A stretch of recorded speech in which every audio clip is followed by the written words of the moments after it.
বিসমিল্লাহির রহমানির রহিম। আসসালামু আলাইকুম। আজকে তৈরি করে দেখাবো গরুর গোশতের টিকিয়া কাবাব। কিছুদিন আগে আমি আপনাদের সাথে শেয়ার করেছিলাম গরুর গোশতের শাহী কাবাব। আর এই টিকিয়া কাবাব তৈরি করার আগে অবশ্যই আপনাদেরকে শাহী কাবাবের রেসিপিটা দেখতে হবে।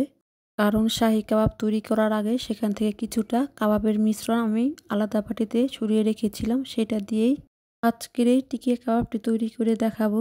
এই কাবাবটি তৈরি করা যেমন সহজ, খেতে আলহামদুলিল্লাহ এক কথায় অসাধারণ। তো বেশি কথা না বলে চলুন শুরু করা যাক।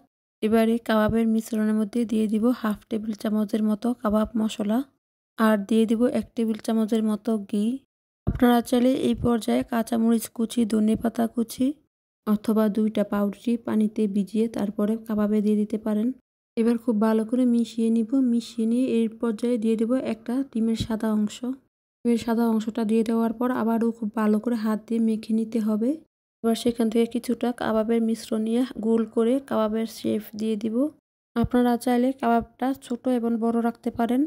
এরকম করে সবগুলো কাবাব আমি তৈরি করে নিব। এবারে কাবাবগুলো ডুবো তেলে ভেজে নিতে হবে। এই জন্য চুলায় পর্যাপ্ত পরিমাণে তেল গরম করে দিয়ে দিব সরাসরি তৈরি করে রাখা কাবাব। চুলার আঁচ মিডিয়ামে রেখে কাবাবগুলো ভেজে নিতে হবে। নিচের দিকটা যখন সুন্দর একটা কালার হয়ে আসবে সেই পর্যায়ে কাবাবগুলো উল্টিয়ে দিতে হবে। 2 দিক দিয়ে যখন সুন্দর ব্রাউন কালার হয়ে আসবে সেই পর্যায়ে চুলা থেকে নামিয়ে নিব। খুব সহজেই তৈরি হয়ে গিয়েছে গরুর গোশতের টিকিয়া কাবাব। আজকের এই গরুর গোশতের টিকিয়া কাবাবটি খুব সহজে আপনাদেরকে তৈরি করে দেখিয়েছি।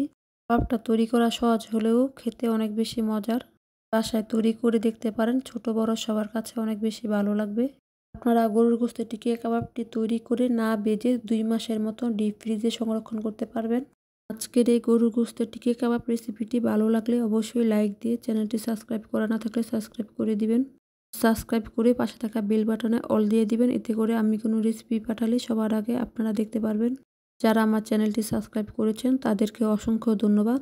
আমার রেসিপিগুলো আপনাদের কাছে ভালো লেগে থাকলে আপনাদের ফ্রেন্ডস এবং ফ্যামিলির সাথে শেয়ার করতে ভুলবেন না। আজকের মতো এতটুকুই। সবাই ভালো থাকবেন। আল্লাহ হাফেজ।